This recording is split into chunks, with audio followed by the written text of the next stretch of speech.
Welcome to another insightful episode of Value Seller Talks with Deepak Bajaj. I'm your host Deepak, and today we have the pleasure of welcoming a visionary entrepreneur, Ansha Naji, founder and CEO of Alphageek. Ansha's journey exemplifies innovation, sustainability, and commitment to shape a greener future through his energy intelligent solutions. He is known for identification of new business opportunities, creation of new verticals, and acquisition, and involved in many joint ventures. Already been expert in the domain of high-tech industries, hydrogen, and bioenergy. Join us as we delve into his experience, insights, and vision for creating a sustainable tomorrow. Ansha, over to you. Oh, thank you so much, Deepak, for giving us an opportunity. Because we are trying to create something which is very important for the current world, and a chance to be heard is actually something which really matters to us. And thank you so much for your flattering introduction. I don't know I'm an expert in any of these things, but I've had quite a bit of experience in all these domains. I was fortunate to get that. You well deserve, Ansha, and I'm always flattered with your kindness and humble nature, right? But Ansha, other than professional endeavor, which you have gained so far in so many years, but we would really like to know who is Ansha Nazi and as a person. Okay, so as a person, again, coming to my identities, I'm an electrical engineer and a management graduate from IIM Code. Uh, I am someone who is actually curious, want to try to make a difference in the world, other than living a life for our own comforts or our sustainability. I kind of believe in making a difference in the world we live in, and that is what is has been driving me through all my previous professional uh, career, and also with what I'm currently trying to do with Alphageek, because it was such a dramatic shift for me. Mm. So that is what drives me. And then personally about myself, my family, my wife is a doctor and my son is 10 years old. So that's us. Uh, Yeah, and now you're in UK, right? Yeah, for a short trip, we are in UK currently because I had to accompany my wife for a assignment. Also, we are having exploring some very interesting business opportunities for Alpha Geek here. Yeah, right. And one thing which always excites everyone is that we all want to know the significance and the meaning of of this unique name Alpha Gig. Okay, so to be honest, the name Alpha Geek was because when we are searching for a company name, it's kind of difficult in India because a lot of company names are already taken. But then again, we kind of believe in what is Alpha Geek. Alpha is something like the best in that particular field, and we are all geeks. So we always believe that. I mean, throughout my career, I've lived with geeks, whether it is in NDPC or even at Alpha Geek also. So they are very interested in technology and solutions. And we also believe that whatever problems which the world is currently facing, Mhm. only geeks can solve it, because the world we have created is very complicated. And we thought that to solve the world problems, we would be the best of geeks, a group of the best of geeks who would be actually taking up the most challenging problems and solving it. So that was the inspiration behind the name. Yeah, good. Then it sounds interesting, and that's where the entrepreneurship journey starts, right? As Correct. always. Yes. Great. But yes, you come from a corporate background, right? Very rich experience there. So could you help us to understand that what experience, what pivotal moments you have experienced so far in the corporate world, which has lead to the movement from that part of the world to the entrepreneurship journey? Yeah, sure. So I joined NTPC Limited as an executive trainee in 2010. Mm-hmm. So I worked in erection, commissioning, operation, recommissioning of large thermal power stations. It was a real, I mean, ground level experience, because you get to see large infrastructure industries. You are a part of it. You see a lot of problems, emergencies, how a technical things comes along. And believe me, often it is not like how we see from outside. It's actually very difficult. Uh, See, when we put a light, we'll get power, but the effort which goes behind making that comfort available to each of us is actually humongous. So I got that experience of working in the ground in a technical role. And after that, one pivotal moment in my career has been I had completed my MBA from IIM Kozhikode meanwhile during my first 10 years. And then I got an opportunity for a meeting with our chairman. And I Mm, was somehow able to convince him that he has given me an opportunity to work in the business development division of NTPC. And business development division of NTPC is like the most forward-looking division in NTPC. It is like a strategic group whose role is to identify new business verticals for NTPC. So mm, suddenly I was in a place where you are talking to a lot of people, identifying what are the new business avenues which NTPC can develop as a vertical, and you are basically the project manager for that.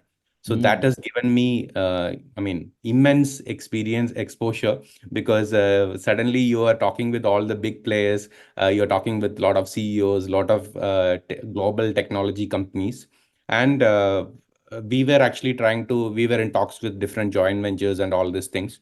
So it was great that 3 years where I spent at business development, I was able to come up with several large projects, especially in the mm, domain of hydrogen, carbon capture, green energy, etc. So I could really see that transition which is going. So yeah, coming to your question, um, I believe that for every entrepreneur, it is very important to have a corporate experience. mm, Maybe I've had it a little longer. Maybe you can cut short it to 5, 6 years, because that is when you understand the limitations and how a mm, system works and what are the challenges, how you deal with it and all that. So I mean, on my honest experience, it really helps me because ultimately it's said like this, that is, when you're an entrepreneur, you're creating something, but then if this thing has to scale up, it has to be in a system. And a company like NTPC, which is actually one of the biggest companies in the world, it is surviving because they have made a beautiful system where everyone are accountable. The things works even if a particular person moves out from a role, it is a system which takes care of it. And how mm, they have built the system in terms of HR, in terms of operations, in terms of mm, finance, in terms of all kinds of due diligence, checks, balances, everything, that is something you can understand only if you live within it. So that was really good. And when you're working with a big company, there are a lot of possibilities also. That is, you get some kind of a financial backing for what you are for any large project which you are trying to take up. For example, one of the projects which I was able to conceptualize, and thank God it really got kicked off, and it is going to be one of the biggest hydrogen projects in India. And it was a 2.25 lakh crore project. You cannot think of creating such kind of a project when you are doing it by yourself. So that canvas really helps when you are in a corporate world. But at the same time, there are a lot of limitations also. mm, Checks and balance kind of acts against the creativity, because if you want to create something, there are probably 100 people you'll have to convince before you can move forward. Whereas in a startup entrepreneurship world, you can, if I decide to do something in my company, a change, it mm, could happen the next day. So yeah, that is a big difference between working in a corporate and an entrepreneurship. Both has its own pros and cons. true. But to be frank, the 1 year I have spent after that, after NTPC, it's been really fruitful. I mean, I could say that I could learn much more than what I did in that 1 year in more than the 12, 13 years I spent in NTPC. So that is the kind of exposure with entrepreneurship gives you. No, very well said. Because NTPC is is a whole city, it's a whole township, right? It doesn't look, yeah, and everything has been beautifully crafted, designed, and obviously the processes are so stringent, and so thought processes are so much behind it, making it. I totally understand And that. we don't really know the impact of NTPC in our lives, because NTPC is a company which generates around 25% of India's total Mm, electricity requirement. So it's like if you turn on a particular light, most probably it would be 25% chance that it is coming from come from NTPC's power. NTPC. Mm, And India is a country where 1/7 of the world population lives. So it is like a big part of humanity itself. It is NTPC which is powering them. And the kind of operation which goes behind that, that is something, I mean, I was proud to be a part of that.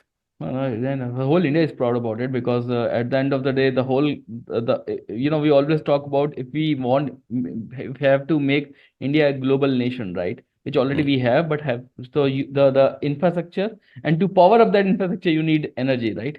So everything go hand in hand.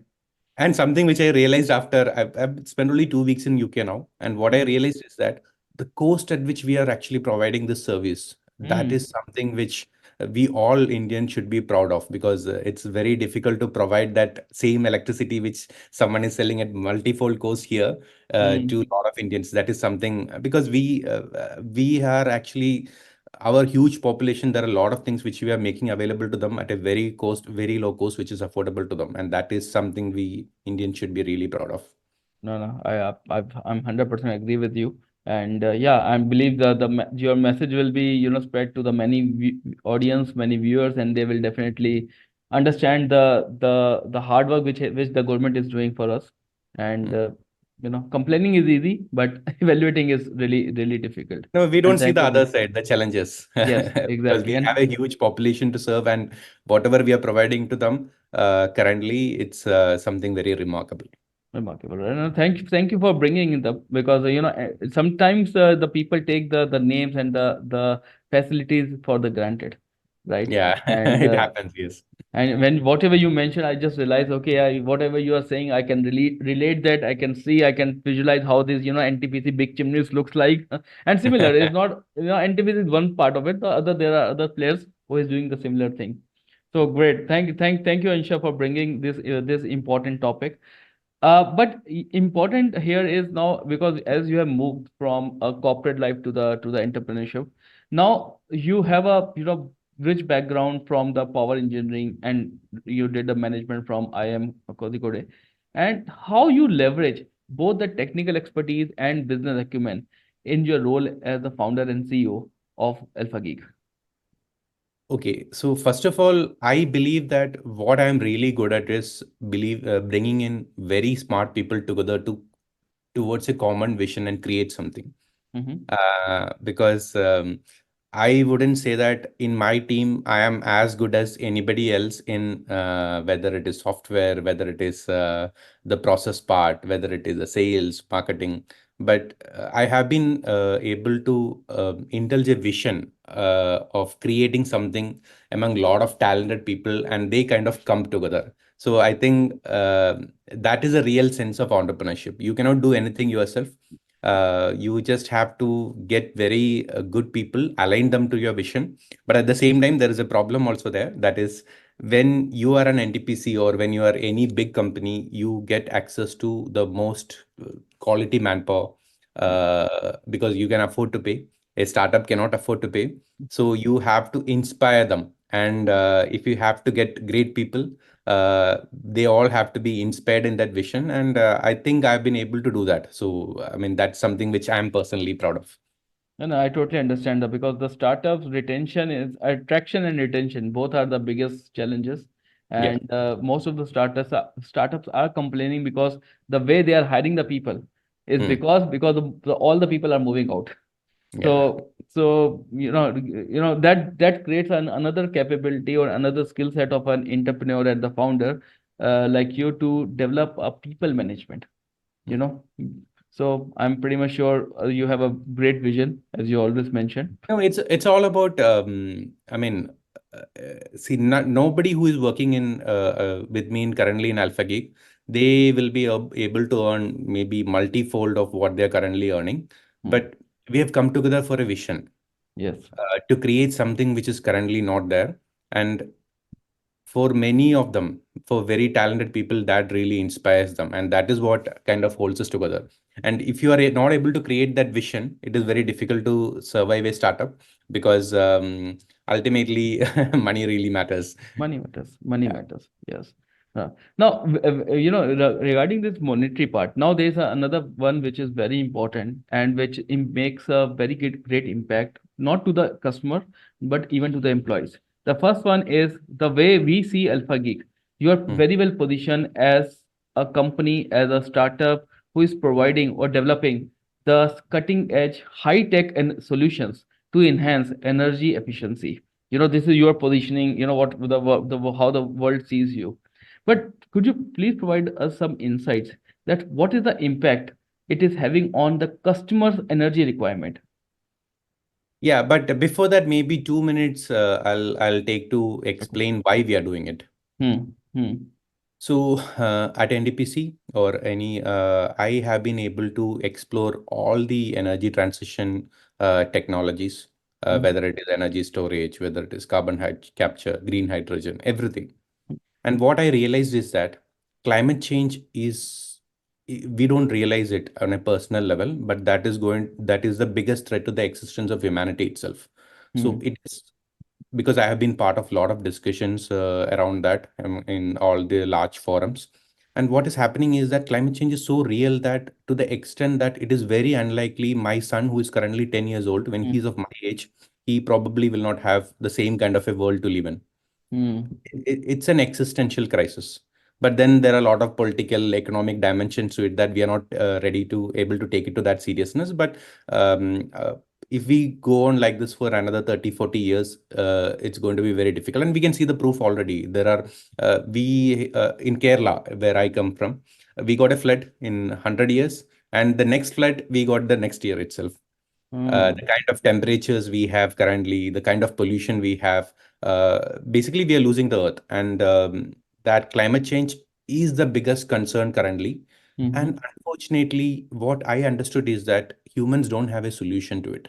Hmm. Every technology which we are currently talking about, which is about mitigating climate change, is in very early stages. That it will come, because when money is coming into it, when a lot of people are working toward it, we will be able to come up with solutions. But currently we don't have anything which is scalable, which is commercially viable. It will take years, probably decades, to develop. But the problem is climate change is a race against time, and Yeah. you have to act now. So what I understood is it is energy efficiency which is actually having the biggest, which is the real low-hanging fruit, where something can be done right now. Hmm. Now, then why are we not able to be efficient? I mean, if it's so obvious, why can't we do Yes. that? The problem is it's not easy. It requires a kind of an expertise. For example, I will tell, there are a lot of many industries which we see around. Hmm. I can very confidently say that at least 30-40% of energy is generally wasted in most of these industries. Now, to a great extent, this depends on the expertise also. If suppose if world's best energy expert is going to a particular facility, and then they look at their data and they understand, if you recommend his, I mean, implement his recommendations, you can easily bring it down by 20-30%. But the problem is this expert is a person. He's not accessible to everyone. Yes. He cannot go to everywhere. So at AlphaGeek, with our flagship product, Zero Watt Energy Intelligence System, what we are trying to create is a system Hmm. which is as good as this particular expert, which can automatically analyze what is happening with respect to energy efficiency in each of these facilities, and then give them with actionable insights, just like an expert would do, to actually help them with this 20-30% of reduction in energy efficiency. This will have a direct impact on their energy cost. That is why our systems have a very high return of investment. There are many customers who got a return of investment in 1 or 2 months itself. And on a greater angle, this is very important for sustainability, because energy usage, if you are able to optimize it, then it will directly reduce your carbon footprint. So Right. this is why we are doing it, because we are trying to create an automated system which Hmm. will help every energy user become efficient. So we have started with industrial and commercial facilities as of now. Hmm. Alphageek, our flagship or zero watt energy intelligence system is currently installed in around 50 plus large industries and commercial facilities. There are a lot of big, very big companies who are currently using our product, and there have been remarkable results. For example, the first installation we did, uh, the system could identify things which the facility was running for 15 years. They couldn't identify till then, and immediately we were able to reduce their electricity cost by around 20% within the first month itself. So the return of investment for them for that project was like less than a month. Hmm. That Hmm. is the real potential of energy efficiency. And this is there with every industry facilities which we have done. It is not just with respect to optimizing your energy consumption, but also when you look at things through the perspective of data, and that is happening for the first time in many of the facilities when we have installed a system, a lot of things get better. It is Yeah. not their entire operation gets better. Their maintenance management, for example, one of the facilities which we have recently done, once we installed, they could identify that some of their very critical motors were consuming much more energy than what is required. And Mm. the pumps would have failed if our system was not implemented at that time. And luckily, they could have taken action. So the entire facilities production would have stopped if this not happened. So we have that power now to actually measure everything and then see everything through the perspective of data, and that will really play a big role in reducing your energy cost significantly, reducing your carbon footprint, and Yeah. more than that, running your facilities in a much better efficient way in which you can actually it's kind of like every decision is going to be a data backed scientific decision. So that is the impact which we are able to currently make in many facilities currently. Yeah, rightly mentioned. As you talk about this data, the data is the next fuel, right? Yeah.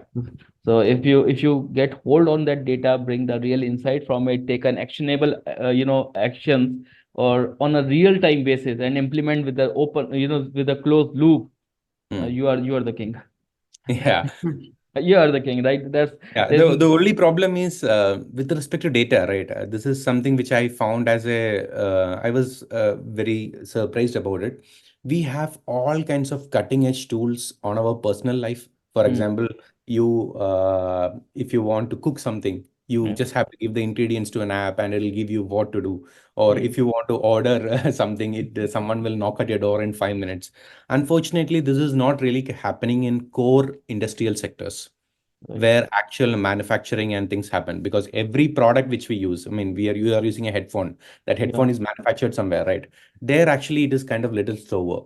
mm, uh, and there we are not really using data to that extent to actually optimize it, whereas the use of data and technology in our personal life has grown exponentially when it comes as a customer. So I think industries and commercial facilities, if they can adapt to this change to this data big game, yeah. then their competitiveness will really improve.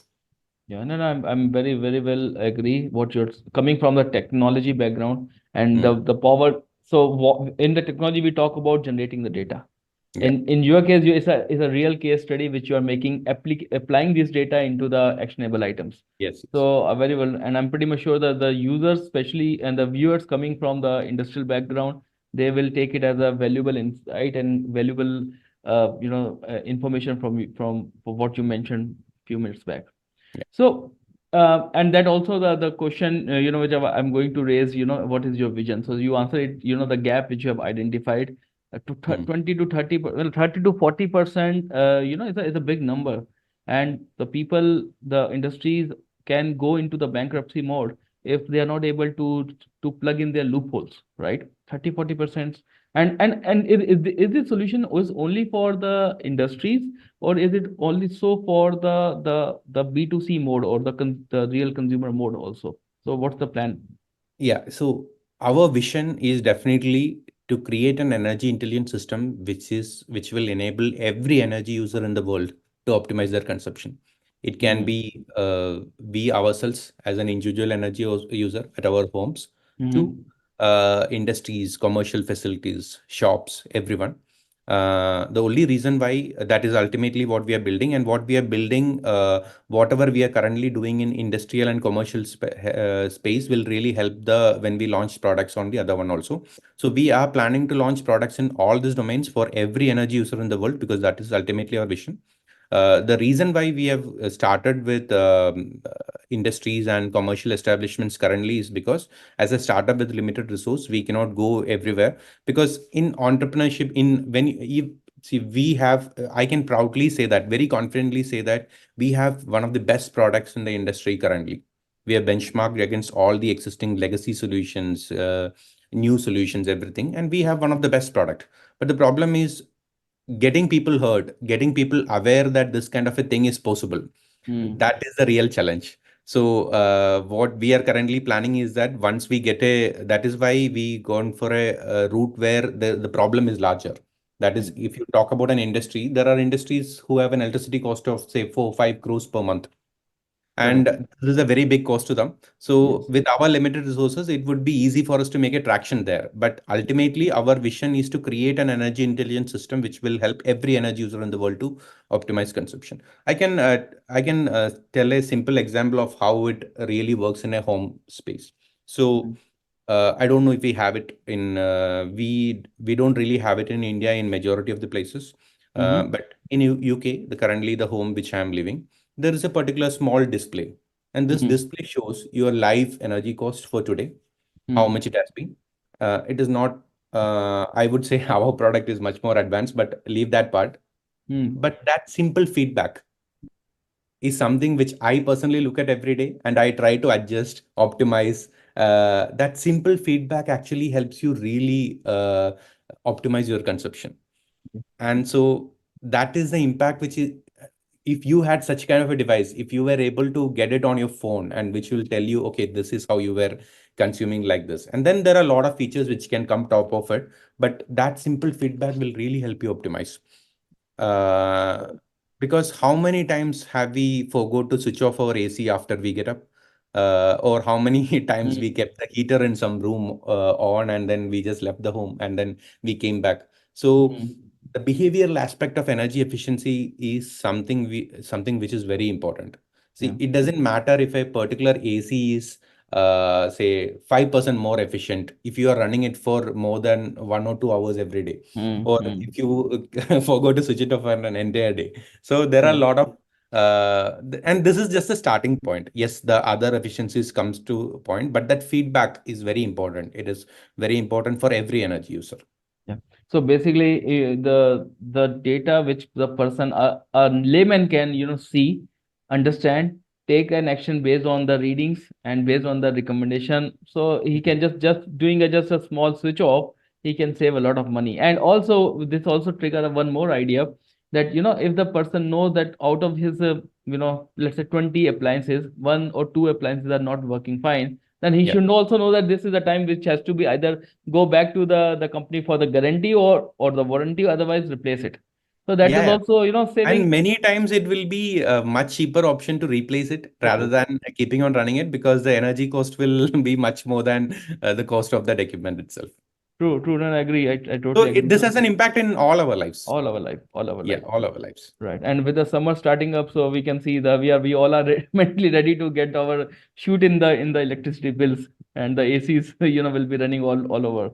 Yeah, So there is a huge in India currently, especially in Kerala, there is a huge demand for air conditioning now, unprecedented demand for air conditioning, that they're saying that they're going out of stock, because ah, people are not able to survive yes, without an air conditioning. So true. that is also a kind of a direct indication of the climate change challenge which we are facing. If it is currently like this, what will happen after 10 years? After 10 years. Yeah, no, I agree totally. The problem is more serious. If we go, if we are just talking about the some impact, right? But if you go beyond how it is connected with multiple elements, even we are not able to visualize it Yeah. properly.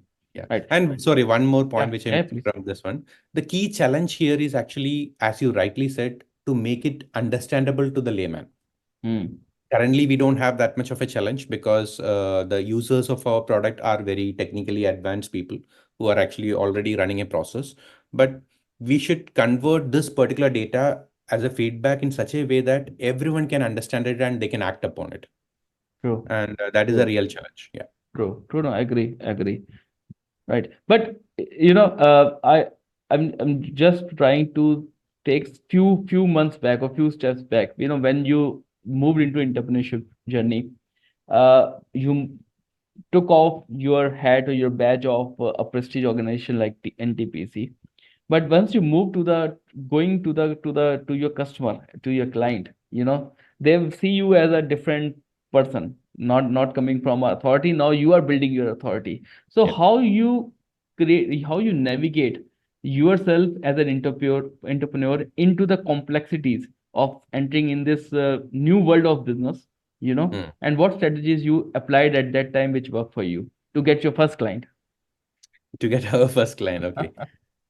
Okay. So the real problem in market is that it doesn't really matter what quality of a product you have. You might Mm. have a product which is much better, probably an advanced generation itself than something which is there for a very long time.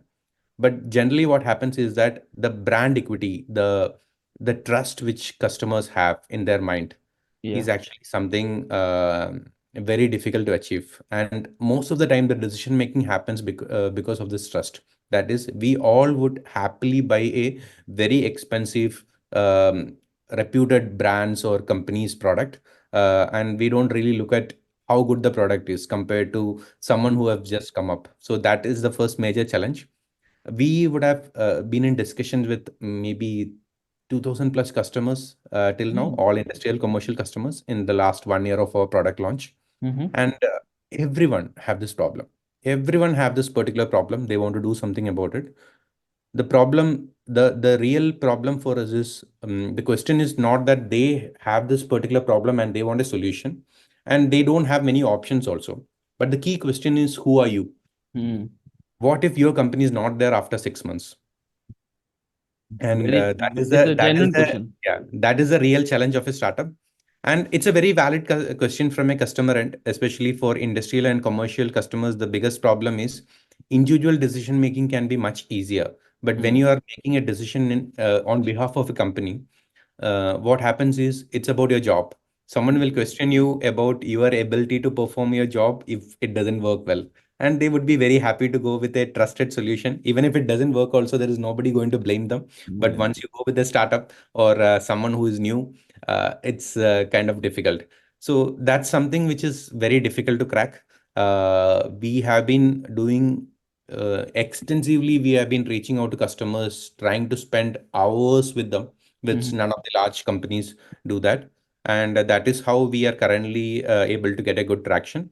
And about the first customer, yes, we got a very good first customer because uh, we there was someone who is actually very knowledgeable in that particular company, who actually kind of relate to what we are doing and the importance of doing it. So it took a lot of convincing. It took few months to do that, and we were reaching out to different WhatsApps, different forums. We were going and personally visiting different companies, and it was a very painful process to get the first customer. I mean, for sure. But and you have to spend a lot of time with them. Probably you'll have to add a lot of features on the product just for them. But that is how we got our first customer.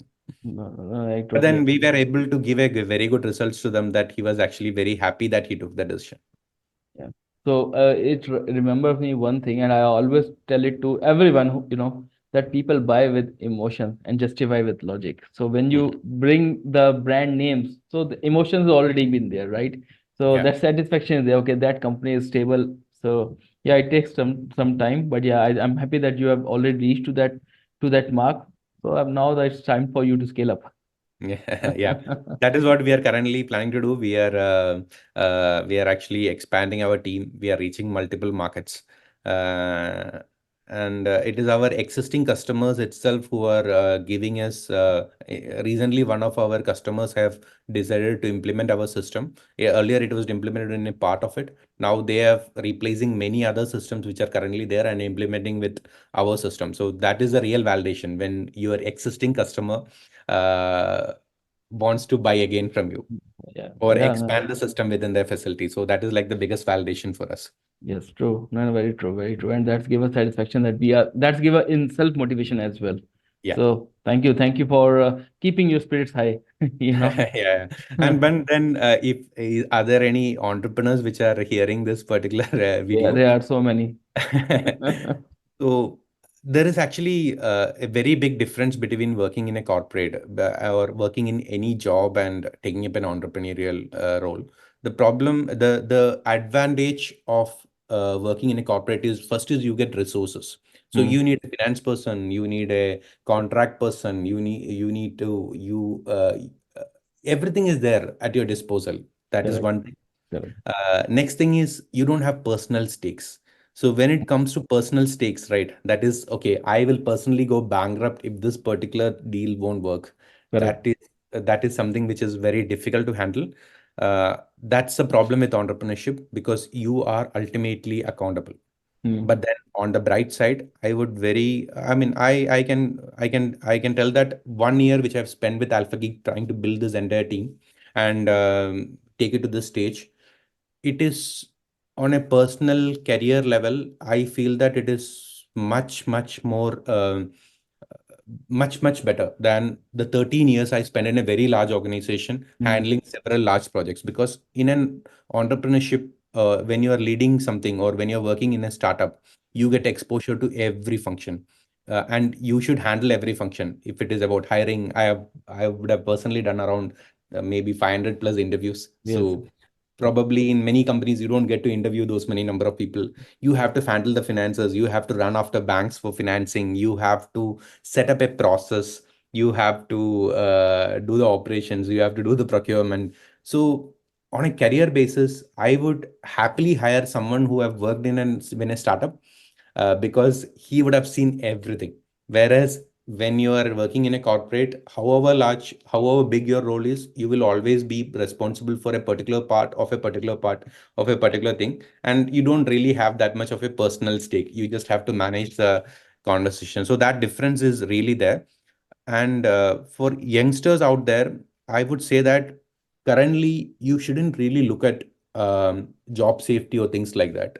You Hmm. should develop yourself, and there is no place like a startup which will give you that exposure to every business function. Because ultimately, both are companies, and every function which is there in a startup and a large corporate, both has to be there. I mean, you have to handle all these things, whether it is compliances or whether it is finance or everything. Only thing is here you're directly involved. You get exposed to every function that if you work in a good startup which is actually making a difference for a few years, you get as much exposure as what you get in a corporate for like 20-30 years. So that is my only, the scale differs. But so it's a journey worth pursuing. There is a lot of pain, but then all kinds of success and growth comes only through pain.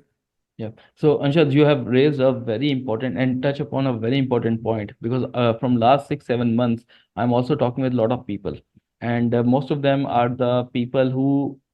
So there are two categories. One who already did some startup, right, and they are struggling ki what to do, and this Hmm. type of thought process going back, fall back again to job is coming and thriving them again and again. And the another second group of person who is actually who has been laid off, who has been terminated, because the business growth, market conditions, wars, and everything has actually created a lot of disruption in the market. And these people are unemployed from last, you won't believe, from last 14, 16 months, and now they don't have a courage to what to do.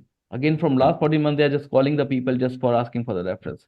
But the point which you mentioned, I'm 100% sure the people will take it as a motivation, and they see you as your mentor and inspiration, that how you took the decision and how they can also take the similar decision. So Yeah. thank you so much for highlighting that emotional and important part, which is breaking them every day. Yeah. Yeah. And for someone who got laid off, this is what something which I really believe in. Okay, Hmm. so you may not fit with how a company is working and whatever environment which is currently there, but to earn a living, I don't think it is that difficult. Uh, because at Alpha Geek, we are trying to do something which is actually very difficult to do, which is not currently done. Mhm. But always you can start a small business, Hmm. and there are a lot of options. You can you starting from a small ice cream shop to, there are a lot of things you can do. Because and this thing about, I mean, not someone not offering a job, right? I think it is coming from yourself. There are Yes. a lot of things which anybody can do because the world is so open. Currently we are living in an information world where every kind of information is accessible to you. So and I think more and more people should take up entrepreneurship in this country, because that is what really grows the country. I mean, you should Yeah. uh, change from job creators to someone who seeks a job, because it's something which everyone can do. Only the scale would different. But to earn a living, I don't think it is that difficult. And we also should have a culture which kind of appreciates and encourages entrepreneurship. It is still not there in India. I'll have to really convince my parents, my in-laws, everyone a lot for taking this decision. Or that is what took me so long to make the change, even though this is what I really wanted to do always.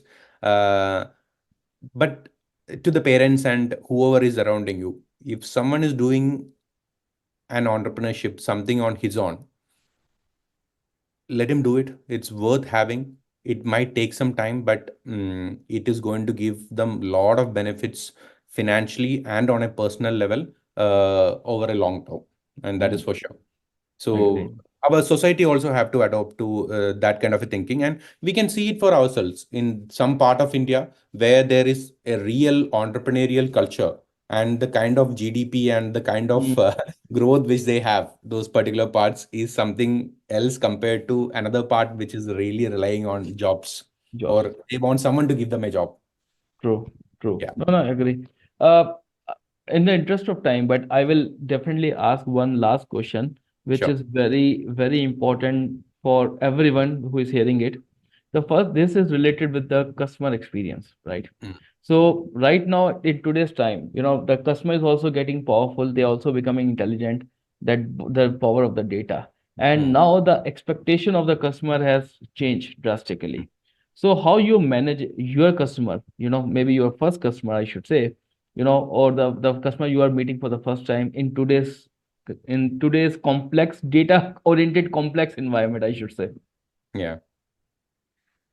Okay, so first of all, I don't know what our experience can be generalized to a lot of products and solutions. The problem with our kind of a product is that they have a problem which they are not able to solve currently. Mm-hmm. And they also don't know that it is possible to solve this problem in this way. Mm. So there is, whereas it is very much easier to operate in a market where customer knowledge is already there. The customer has knowledge about the products and solutions out there. It is easy. But whereas in our case, we have to educate the customers on Yes. how it can be managed. So that's a real challenge. But at the same time, we take it in such a way that um, we interact with the customers, understand the problems, understand the sub problems, how these problems are there, and then keep on changing our system to actually adapt to whatever the customer needs are there. And I'm very happy to do that. If any customer asks me for any customization, what I'll do is I'll try to generalize the entire concept, and I'll try to see, I kind of see an opportunity when a customer tells that they have a particular feature which they find missing in this. Mm. I value that feedback because that feedback is gold to us, because whatever we are currently building, it is not something which can be built in a lab, because Yes. the kind of machines and kind of systems which are there, those are very complicated, and there will be a lot of cases where and use cases where it can be there. So we really go after that customer feedback. Mm. Whenever a customer gives a feedback, our team gets excited because they actually try to implement it as a feature. So I think that is a path we have to do. And now actually it is getting better because many feedbacks which our existing customers have given, which we have implemented, and those are like our key features right now when we are selling to a new customer. Mm. Correct, So correct, correct. I think the such kind of an iterative process would be better. And a lot of big companies, that is where we stand out also. A lot of big companies won't be ready to do it Won't be ready because to it. they have a set product, and if you want, you take it. Otherwise, we have other people to go to. But in our case, you are very important. So Yeah. And that's become the flexibility. Yeah? That's the yeah, reason the startups are getting popularity because of that flexibility. The ability to listen and implement. yes. Yeah. Because every big company, right? I've worked in both the companies. The problem is that in a big company, it's like an elephant. You need Mm. 100 approvals and things to change.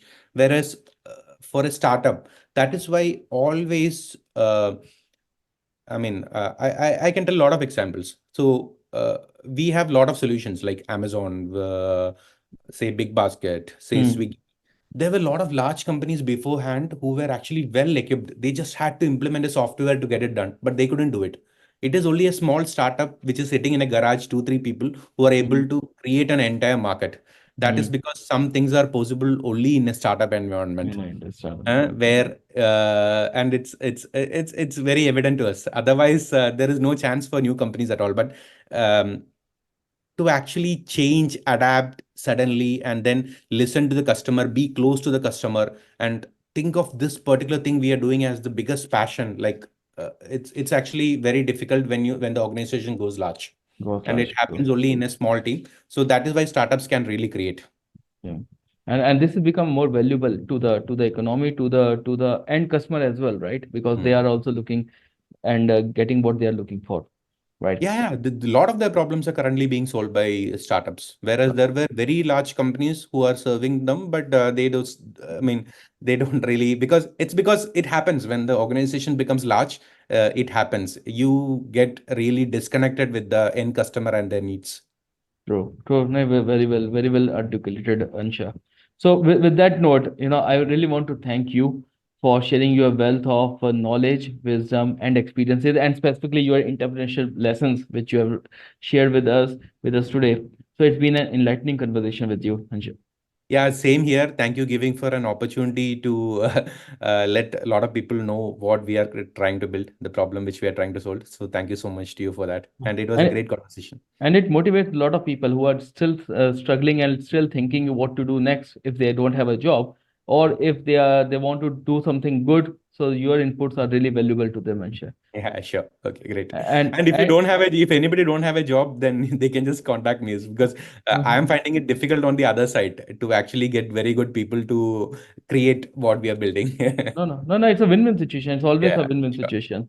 And to our viewers, thank you for joining us on this episode of Value Seller Talks with Deepak Bajaj. Until next time, this is Deepak Bajaj signing off. Take care. Thank you.